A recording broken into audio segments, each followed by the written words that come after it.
सातारा जिल्ह्यातून एक राजकीय घडामोड 27 वर्ष सत्तेत असणाऱ्या रामराजेंना जयकुमार गोरे यांच्या नावानं रडण्याची वेळ आली म्हणत आमदार जयकुमार गोरेंनी राष्ट्रवादीचे नेते रामराजे निंबाळकरांवर जोरदार टीका केली आहे। तर जवाब तो मिलेगा, करारा मिलेगा, जो किया है वो भुगताना पडेगा असा इशारा देखील जयकुमार गोरेंनी रामराजे नाईक निंबाळकरांना दिलेला आहे। रामराजे नाईक निंबाळकर आता हे शरद पवारांच्या पक्षात जाण्याच्या वाटेवर आहेत।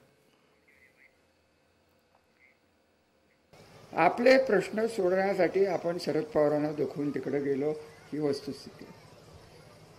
आयडिया स्पष्ट सांगतो, हे आम्ही सगळेजण 9-10 जण जेव्हा पवार साहेबांच्याकडे पहिल्यांदा गेलो, मी हात जोडून त्यांना सांगितलं की साहेब, ही परिस्थिती फील्डमध्ये तशी राहिलेली नाही।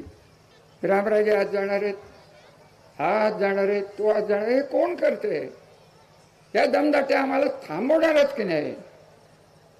का आम्हाला वाटायला लागले की आम्हीच पाकिस्तानात गेलो का काय? आम्हाला वाटायला लागले।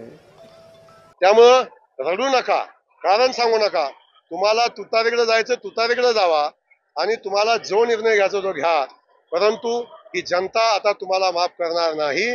जवाब तो मिलेगा, करारा मिलेगा, जो किया है वो भुगतना तो पड़ेगा।